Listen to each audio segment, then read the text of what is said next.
na-aga n'ihu biko ka anyị gbakọ kịta wee kelee n'Eze-Ana Eze-Ana ga-adị Eze-Ana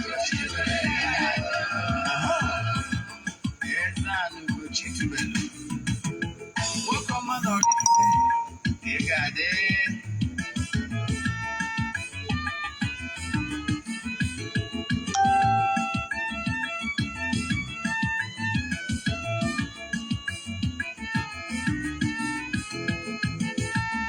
ọdịnala bụ eziokwu ọdịnala bụ ụzọ ndụ ị ma na o nwere olu na-eti mkpu na-asị ụmụ Igbo chigharịa ụmụ Igbo chigharịa kwa mbọsị ọ na-eti n'ụtụtụ n'abalị ọ nọ na nkụzi Eze-Ana Ugochi tubelu onye ọma na Oraifite onye mgbasa ozi ọma ọdịnala gaba n'ihu Eze-Ana Ugochi tubelu onye mmanya ji eme ọnụ ọdịnala bụ ụzọ ndụ gaba n'ihu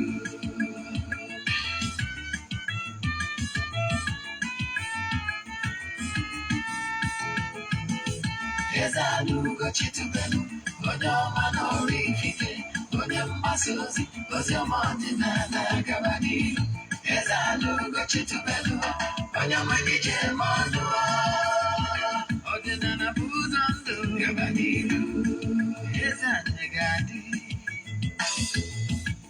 Ugochi tubelu ga-adị Ugochi tubelu tempụl ọ ya adị maka na eziokwu anwanwụ chacha onye okeri ga-adị fọntambaki onye oche ya dị fọntambaki fọdụasị kara aka ghọrọ ụmụ Igbo si anyị rapụ nke anyị na nke faka mma buru Baịbụl bịa akwụkwọ akụkọ ọchịfa okporo ga-adịkwa mana Ugochi tubelu ekweghị ekwe Eze-Ana si na ọma mme ọdịnala ama mmụ chacha oge ọbụla ọ na-eti ọ nọ na nkụzi Chukwu ọbịama gbagụ ume ọdịnala ya dị Eze-Ana Ugochi tubelu onye ọma na Oraifite onye mgbasa ozi ọma ọdịnala gaba n'ihu Eze-Ana Ugochi tubelu onye mmanya ji eme ọnụ ọdịnala bụ ụzọ ndụ gaba n'ihu ụmụ ọdịnala Igbo daalụ na abịakwanụ n'oge awa nke eziokwu ekelego m ndị niile ihe anyị na-eme na-amasị ndị niile na-esonyere anyị n'oge awa nke eziokwu nnọọ na nke uruchi nke ụbọchị taa bụ Orie a sị na Orie taa ga-eritere anyị ihe ọma nke bụ eziokwu na nkụzi anyị bịa tata bụ life changing one a sị m na anyị ga-ejere obodo anyị ga-ana n'obodo na onye chụbara anyị ga-ada onye kacha ihe ọjọọ ya eme anyị ya ma onwe ya ise abịakwa n'ụbọchị taa aha m bụ Ogbuefi EZE-ANA Ugochi tubelu na Oraifite dị na Anambra steeti abụ m onye isi nchụaja na Ugochi tubelu na tempụl anyị na-agba afa miri emi rụkwazi ọrụ mmụọ dị iche iche na-emekwa consultation bụrụkwazi onye isi nchụaja na ọdịnala Restoration Prayer Ministry bụrụkwazi onye mgbasa ozi ọdịnala Igbo so you can call me an ọdịnala evangelist I will answer so n'ụbọchị taa isiokwu anyị bụ what you must do to clear all the negative vibes uchu Orakwu and all the negative energy around you on always a topic that will change a lot of things so ị ga-esonye na anyị ọkwa dị mkpa echefuna na taa bụ 19th of September taa ka anyị chịkọtara aja anyị chụrụ for 14 days nke ọnwa September nke bido na 60 wee end taa eji m n'aka na ndị niile sonyegoro anyị na nyaba aja nke ọnwa September enwetasigo ihe onyonyo etu ya bụ ife si wee gbakọ taa echefukwana na ihe ọrụ anyị na ya na-esu ya na social media maka na ọ dịrọ necessary ndị nwetara ihe onyonyo ndị a bụ ndị sonyere anyị na aja so mmadụ ndị anwa ọha bụ ndị ese response etu o si wee bịara anyị si na njedebe. Ọ bụrụ na iso ewu na aja a echefuna na aja mbuli elu aja ịpụta ihe aja anyị na-achụ kwa ọnwa aja ọtụtụ esigbo n'ụtụtụ anya bụ aja bunye ọtụtụ ndị mmadụ elu echi isonye na aja nke ọnwa Ọktoba ndị mmadụ ebu ukwu ego maka ya. Ihe ị ga-eme bụ ịfọwọdụ ọrụ m 3 prayer request gị, then make donation token to the account number. Ndị na-esonye ebe amarigo the account number, mana ndị maka ndị ọfụ ịchaatị m na WhatsApp 08057837672 08057837672. I chat am send them message forward ya 3 prayer request, then make donation to token to the account mmenyegi na ọwụ na chat am. Then ke wezi ya fa gị na ndị a ga-agọrọ ọfọ kwa ụbọchị for that 14 days. Mmesi were aja chịkọta ya. Ka abụ ofu nke bụ ọkwa dị mkpa. Echefuna na every Wednesday na-abụ counseling Ugochi toward na temple counseling through prayer ministry. Ọ ụbọchị Wednesday a ka anyị ji ekwubi okwu n'isi ndị mmadụ n'ụzọ dị iche iche. Anyị nwekwazi ozi anyị zie gị n'ụbọchị ahụ. Akụchi n'ọta ịgbaji na nkịtị when things are not moving fine for you. Ịbịa for counseling anyị ma ọ prayer ministry anyị ihe asịkwa na ego bụ ya problem.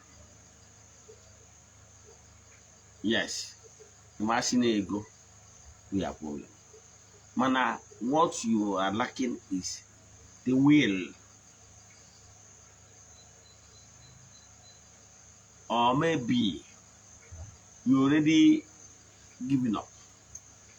Idigo accustomed with the living and lamented. Why you refuse to do something tangible enough to create massive results?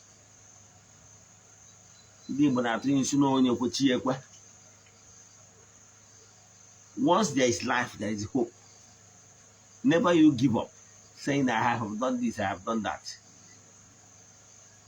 That attitude or that kind of speech is a speech of only the hopeless.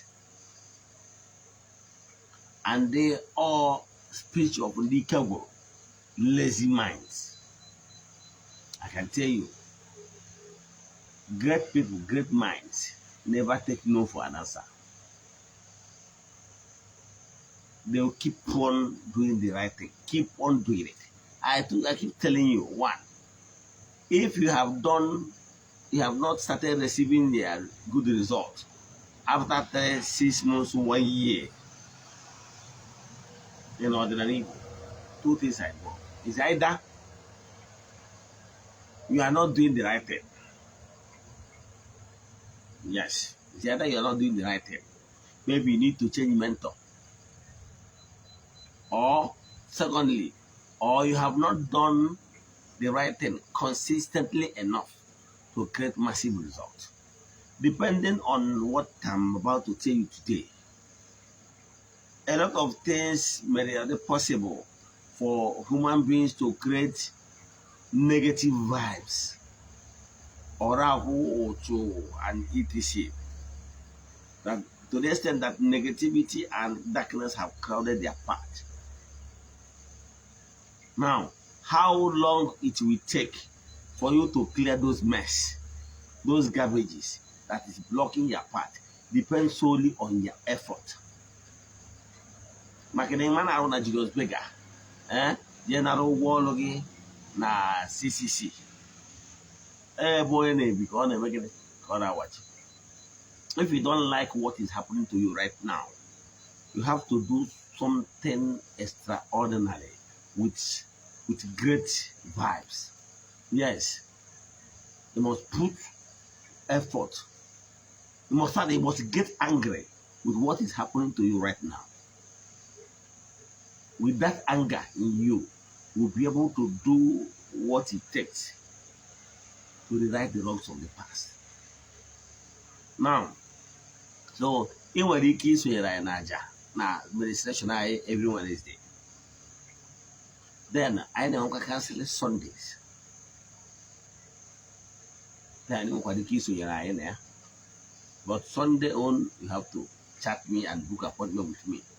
Because even if that Sunday is only day in JSVK, so you have to book to be sure. And we get attend to you. I'm going to be there's no rule. If you don't want to join me when I'm Kuziata, get my WhatsApp. Or when I'm online, drop more voice note. Definitely, I will respond accordingly. I have busy schedule on every day, which is what that temple. We are doing one spiritual work or another. But one thing I am assuring you is that I pick my call myself and I answer to my message. I answer my messages. I respond to my messages myself. So definitely, I will respond to you within a few hours. If you call, I'm doing work. There's some certain work I will not leave to pick your call. But once I'm less busy, believe in me, I will get back to you. And then I chat you, go. Yes, definitely I will get back to you. How I got babe. It's so quiet you have no but happen. Here Orakwu no uchu and negative vibes nwere ike ime n'ebe ị nọ.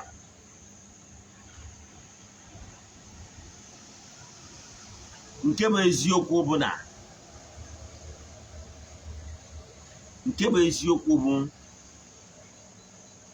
na Chukwu okike and forces of nature dị na-ejere Chukwu na mmadụ ozi. There was a reason why you were permitted to be here on earth. Tomorrow, our lecture will be the reason why man was created. Everybody got about to Genesis chapter 1 from 27 to 29. You can read it. But today is like foundation laying of that tomorrow lecture. What am I saying? Ihe ga-ama bụ purposely Chukwu okike kere mmadụ. There is a reason why you are here. Mana uchu na Orakwu, which we created by ourselves, knowingly and unknowingly. Especially because of our lifestyle. Don't be doing something because another person is doing. Maka ndị Igbo na-atụ ilu si na oke soro ngwere ma mmiri na ọkọ ngwere ọmaka oke. Ihe a bụ ezigbota okwu philosophical words dị ha. Onye na-ya anya onye Igbo ka ọ bụkwa n'okwu amamihe. Meaning that you should not be doing because another person is doing, because the vibes and the aura that's following everybody, the vibration are not the same. Where you originated and where the other person originated are not the same. The faith that follows you, or call it karma. Let me use the language you're familiar with. Karma that follows you and the other person are not the same. So don't think because other people are doing evil that you want to join and be doing evil. That because others are doing it and they are going scot-free, and you think you can go and go scot-free. True.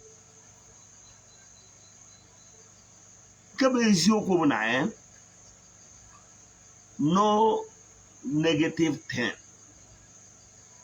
Anytime you live a life that is not worthy of emulation, whenever you live life that you committed crime, in the eyes of the natural laws that governs the universe. You pay for it. In natural laws, in creation, ignorant is never excuse. You are expected to know the rules, and you are expected to live according to the rules. I have said it before, and I'll keep saying it. It is the duty of every child to learn the language of his parents so that he or she will be able to communicate effectively with his parents. If out of ignorance or negligence, this child refuses to learn the language of his parents, believe in me, that particular child will blame him or herself, because definitely is going to box him or herself to the corner. Yes, time will come when the parents will do away with you and face the other siblings that are ready to learn. Do you know the greatest problem of man has today is because you refuse to take responsibility of your crime. I'm the person that will tell you the truth, because I will always tell you the truth, where your problem comes from. And the only solution, I'm not going to give you a shortcut, because I already told you that there is so many danger in following spiritual shortcuts.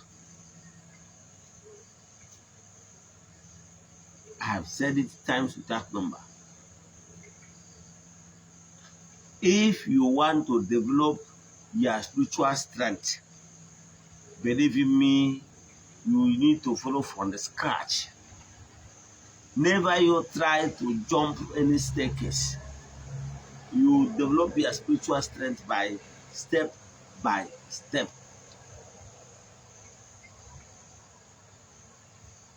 When you want to develop spiritual power, but you don't want to follow it,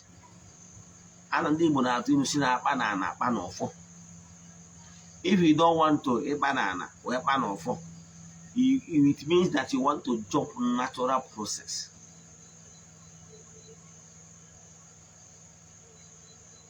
I told you that there is so many spiritual danger when you try to cut corners with natural laws that governs the universe.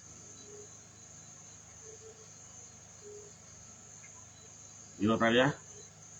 Now, it's like you want to engage yourself with some occult practices that will never help you. What you need to do right now, because anybody that is engaging you in occult practice is not doing you any good. You know why? Engaging yourself in occult practice is like trying to swim across River Niger with swimming aids. Swimming aids like maybe the life jacket, the oxygen, and rest of them, the tube and rest of them. You know that by so doing, you are at the mercy of those life swimming aids. And the expert that knows how things work, your senior in the game, can easily take those things away from you or even push them, deflect them, to be sure that they are no longer working. Therefore, you get drawn. Do you get? You cannot compare yourself, because what you do is like a baby. You are like a baby that has been fed with feeding bottle. Anybody that wants to hurt you, take away that your feeding bottle or that thing you are relying on, because you did not develop your spiritual strength from within. If you are very skillful Take your time, learn how to swim with your natural strength.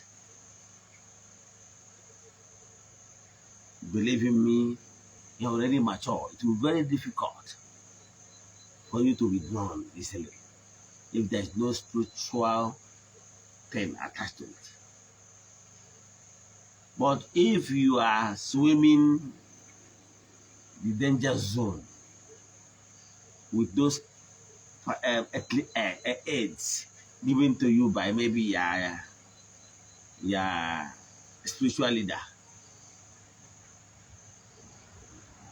you are swimming across the danger zone and it can be hard. But I have said it times without number, if you really want to change something within your spiritual circle, that what you must do is first of all, work with yourself inside. Ọ bụrụ onye asị ya nwụọ nwụọ,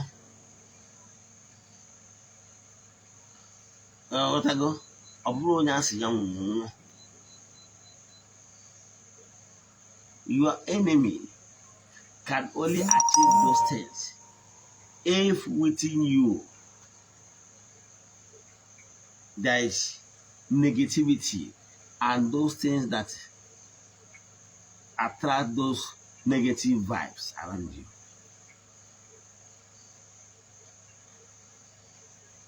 Don't make yourself vulnerable to those attacks by living life that is not well grounded.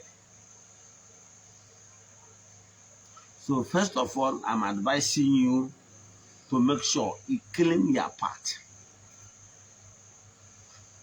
Your spiritual channel said that the current of positivity will always come your way. Current of radiation. So that the beings for the light region will always guide you. Because there's no trace of field that you dwell on. I will tell you some simple things you can be doing on your own in order to clean up the mess. And believe in me, you must take responsibility because all those negativity around you, you are the cause. You are the originator, knowingly or unknowingly. And if you want to clean up those garbages, those mess, you must do it yourself. Stop blaming others for whatever predicament that is happening to you. If there is no reason, any trace with you, with those garbages, they will not come your way. Onye mata ndị Igbo ji si na ọkpara nkụ ahụ o siri ngwere bere ya ọrụ. Ndị Igbo na-ekwukwa si na n'okuru n'uchefuo na onye agwara ada-echefu. Maybe you have committed all those sins ignorantly. You don't know where you committed them. Maybe you committed them in your previous life. Because life is continuous work. Garbage in, garbage out. So what you must do is one. I'm running every year what I want English. Listen and listen good. I'm running every year what I want English. Chow English well kind of steam. Where you got 5 leaves on it. So you get that one. I'm running boy been what I want some negative vibes. Now look at some Lord job.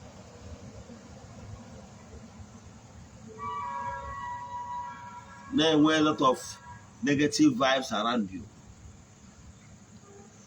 First of all, he is able to make one. Bagodafa Maluno Mwelo negative energy surrounding because of he metal. When they were kissing, na no na we na hula. Yana no cry of babies.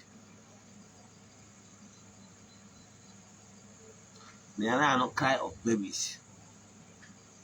Mo yana na hula ya no be o ma si na ebe akwa. Saw children in the dream and they're crying, and she approached to lift them. They're all running away from him or her. In what all the sign of the only care, although I forget it authenticate here, but it could be no one the comuna, you know, when the Mongoloke commit the abortions. But because committing such abominable act can bring those kind of Orakwu around you.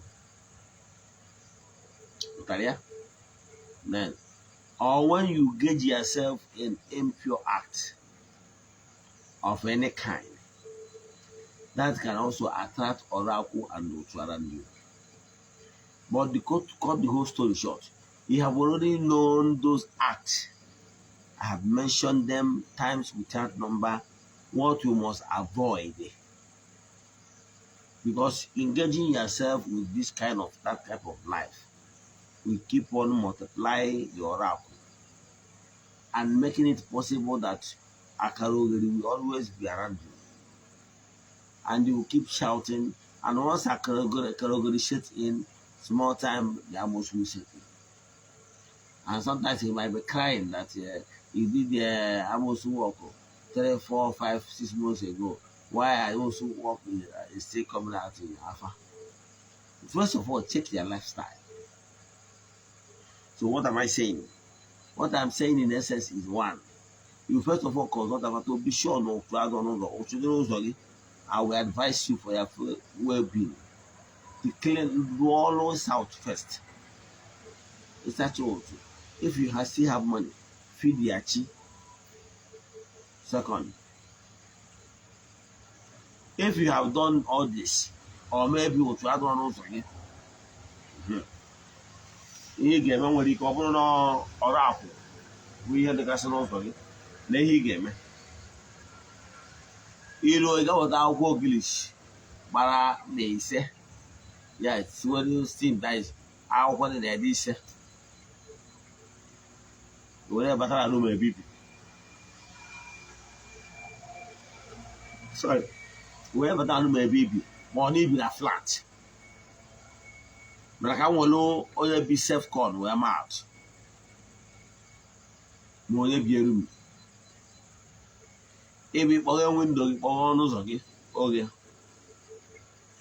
You will not walk a sandwich. When I say, Ubio was there. Now I had to work again, kept bringing me in. Attack, I go up all the day to a so person. Now, such a boy over number two. Orakwu. Any negative energy vibes, radiation, no aruba.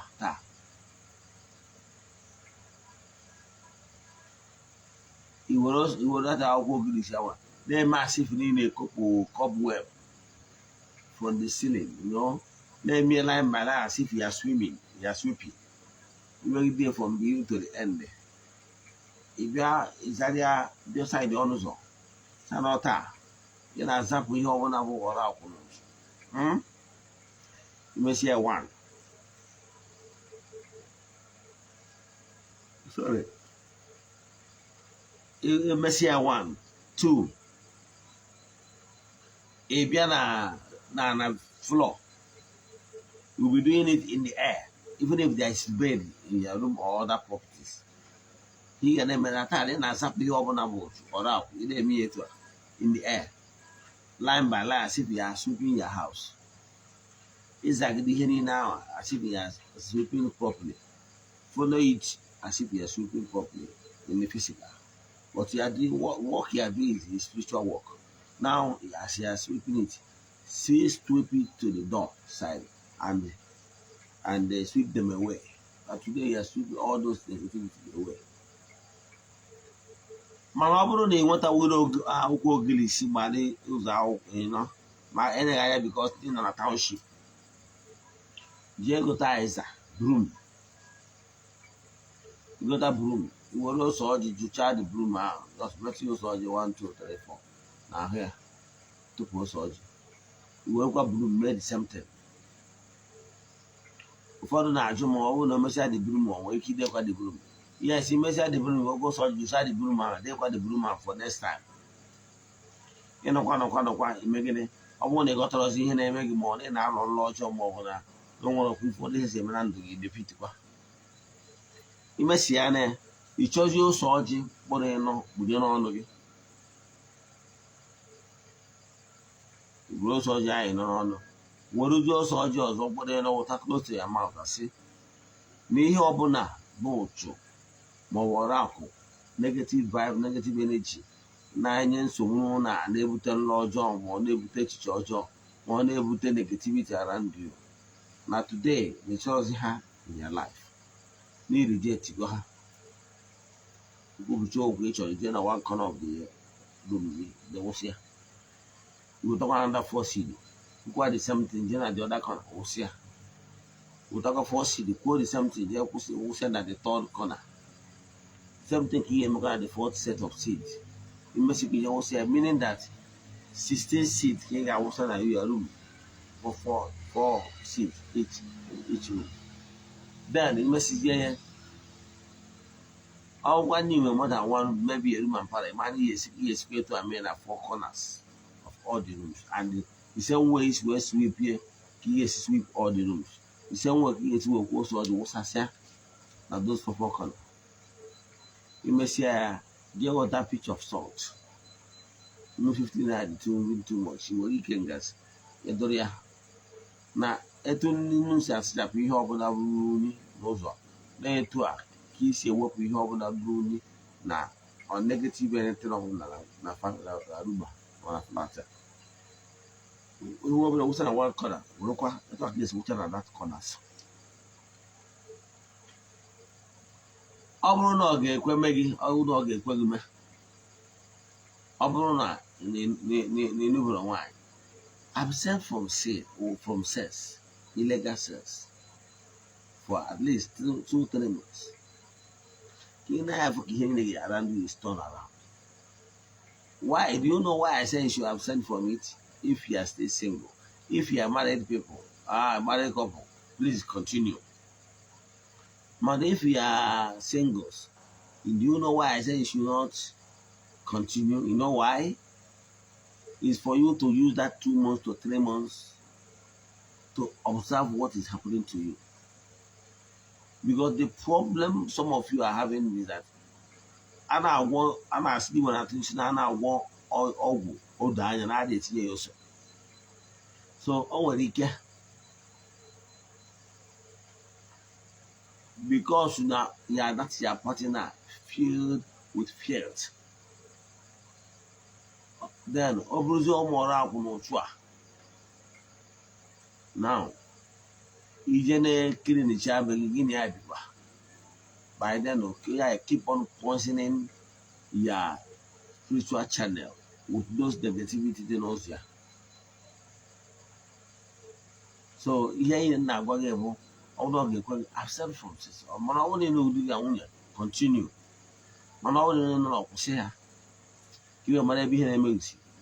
Imesịa ya, ihe ga na-eme eche ịsa ahụ, were ose ọjị kpụrụ ịnọ, were ekwuchi okwu ị chọrọ wunyere mmiri iji asa ahụ, ị na-asa ahụ, ị na-ekwubi okwu. Remember na ihe ikwuru ka mmụọ na-anụ, na-agwa mmụọ na ene ihe ị chọrọ, dịkwa ihe ị chọrọ ka ọ na-eme na ndụ gị. Ikwuchi were mmiri asa ahụ.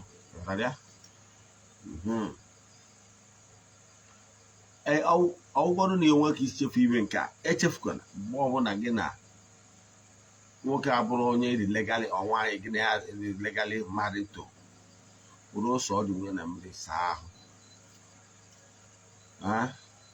Same down imere ihe dị etu a, wee sapụ ụsụ Orakwu. Ị bụkwa na-apụ ọbata, were ose ọjị tụchaa ahụ gị otufuo. Mee ihe ndị a, ị ga-afụ changes. Ọ bụrụ na ọ ga-ekwe gị mmiri nwere gị, nwere gorokwa ntị eji asụ ụchụ. Mana ọ bụrụ na ị nwere ego na-eyuzu ose ọjị.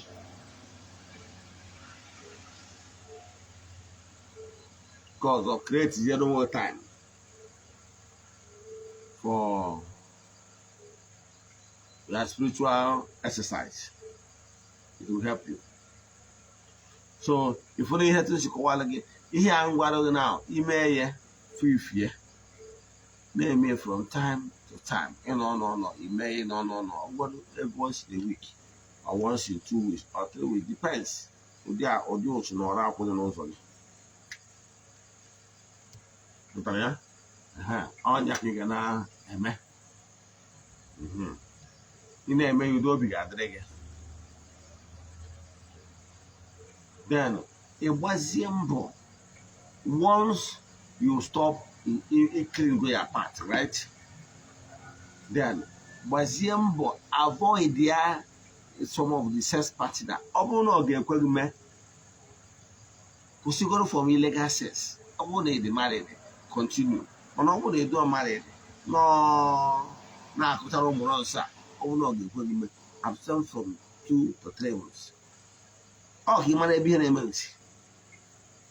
Because that person you are sleeping around with might be the taproot of that your cause. That Orakwu and Ugochi that is coming your way. It is like in our way, which I look at people more anymore or not. Because sex is spiritual, but most of you don't know. Sex is spiritual, most of you don't know about it. And for the fact they don't know about it, you are dwelling in it. You know why I tell you that sex is spiritual?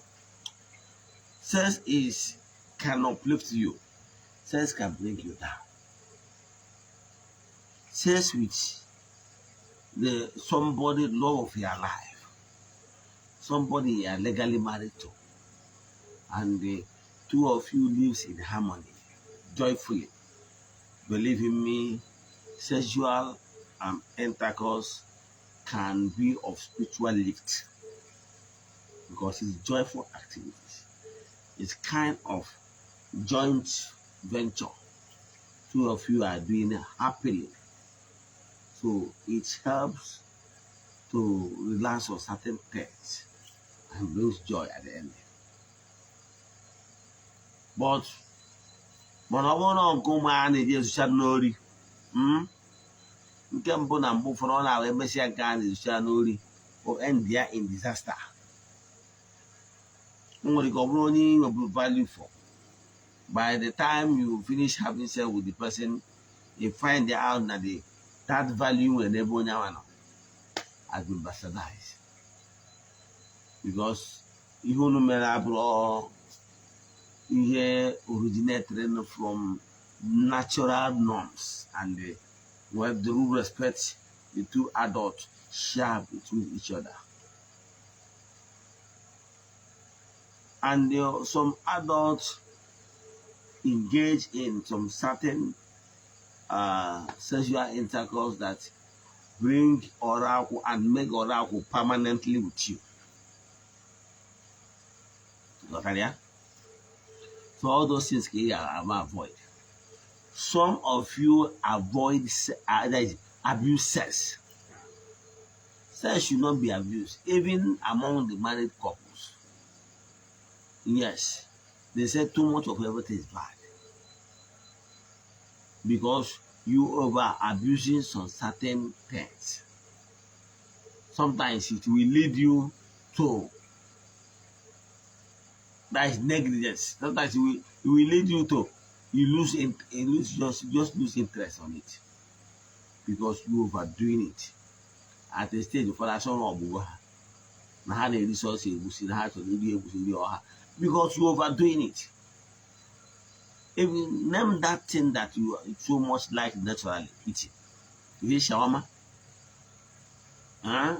Is it ofen salad or ofonubu?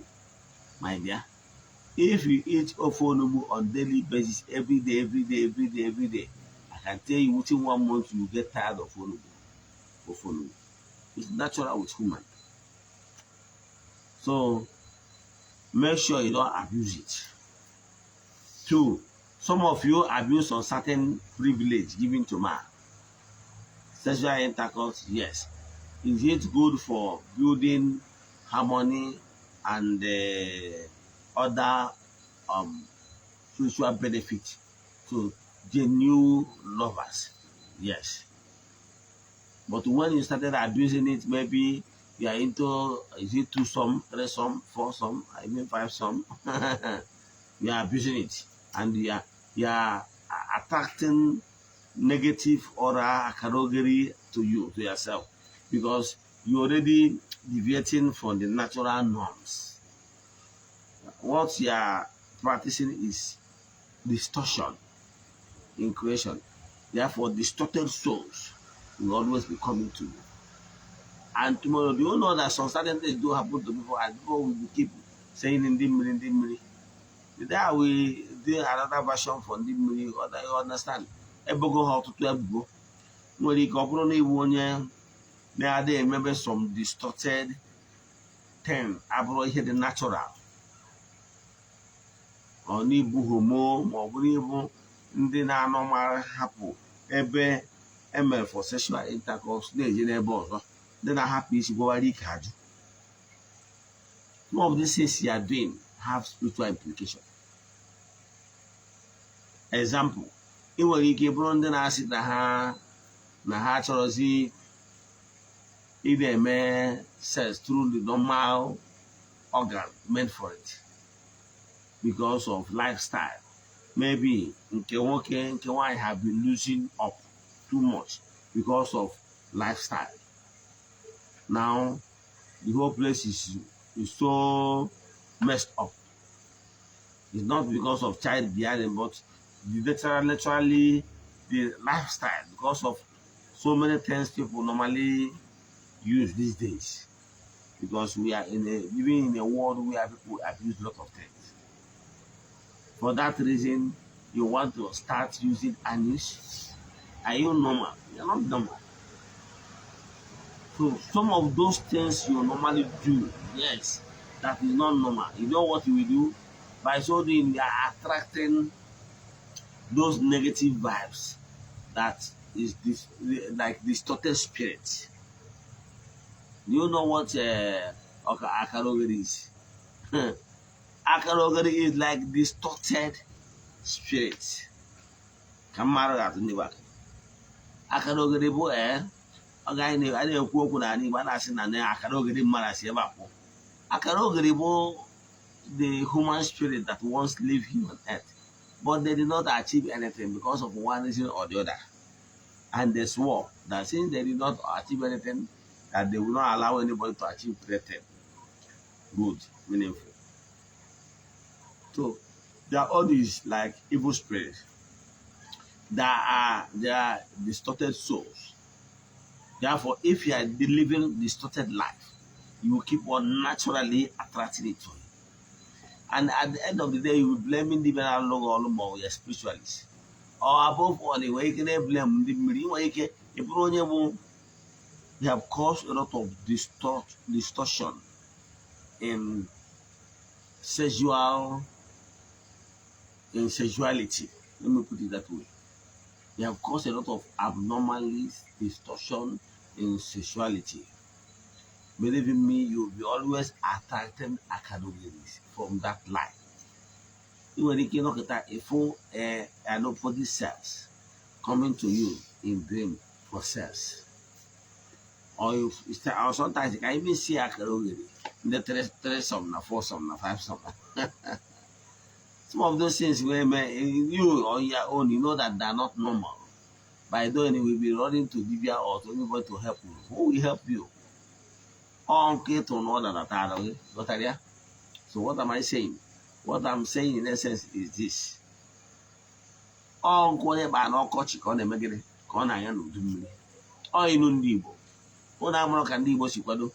ihe niile a na-ekwu ekwu na nkụzi niile nwere ime Igbo bakịrị ya. So ihe eme bụ avoid attracting those negativity lifestyle. Oge ọbụla ịbụ somebody na-abụ without sex obirigbo a na-amaghị your lifestyle is just built centered on sex, you always attract a kind of relation from sex. Because all you can say, I would need one at you, what you and answer of war, Olu, and an occasion. All you can go. So check your lifestyle. Those your lifestyle, those living lives of anyhow, you don't consider who you exchange your vibes with. And anybody that is around, or anybody that can pay your bills, as some ladies normally say it, over time you find out that they already keep attracting negative vibes around you. And believe me, it will affect your lifestyle. It will affect your dreams. It will it will cause distortion in your spiritual channel. So you find out that at the end of the day, your spiritual aura and everything has been distorted. You get what I'm saying? So what you do is that turn a new leaf, start living a new life, so that you will be able to clean up the mess in your spiritual channel.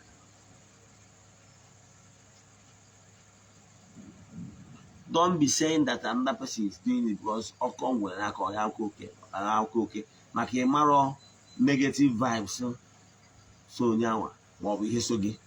Example, my chonyowa forbid charm. No one did ever charm. So, but based on my chonyowa explanation, I found out that engaging myself with that will never help me. And if you engage yourself with that, you engage yourself, be ready to attract a category. But if you want to hedge your I can also know I'm not all you can do with that. You see now, no more out. So try to rearrange your inner self. I think in one Kuzi send them message in our WhatsApp 0805 7837 672. I repeat 0805 7837 672. The greatest thing you can do for your friends and well wishers is to share this message. By so doing, you must have saved lives. On your hand, I repeat again 0805 7837 672. The greatest thing you can give to your friends and well wishers is sharing this message. Now the greatest thing. Makusieba. I just see Ngozi ati egwu anyị na-emechi wee sịkwa nke emesịa ka ọ ruo ọdịechi bụ Tuesday. N'aha Chukwu Okike nke pụrụ ime ihe niile onye ike niile si n'aka ya bịa. Ekwuo m okwu ngozi n'isi my friends and well wishers viewers all over the world. Ebe niile onye anọ na ka ife ọma dị iche iche mere ka egwu ọma gụba. Ndị niile eji echi, ndị ọnọdụ ha dị ana, ndị a gbara ụta mmụọ na ụta mmadụ, n'aha Chukwu Okike nke pụrụ ime ihe niile ekwu m okwu ngozi isi ha sị ka ha nwere onwe ha. Ụkwụ aja na distance abụrụ ebara ya, ezigbo ka abụrụ ebara ya. N'aha Chukwu Okike nke pụrụ ime ihe niile, let new things begin to happen in your life. Ka ihe ọma niile ebi n'obi bịara mmetụ n'aha Chukwu Okike nke pụrụ ime ihe niile. Onye ike niile si n'aka ya bịa, ya gazie na n'ọfọ.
ka anyị nọbụrụ ebe a ekelego m ndị niile sonyere anyị n'oge awa nke eziokwu ekelego m ụnụ akele ndị nke m ya dịrị ụnụ mma share the link to your friends and well wishers sonyekwa na anyị na echi bụ Tuesday anyị jikwa nnukwu ihe nkụzi gbara nnukwu agba wee bịa n'ụbọchị ahụ anyị ejikwa ebe echi ya gazienụ kachifonu daalụnụ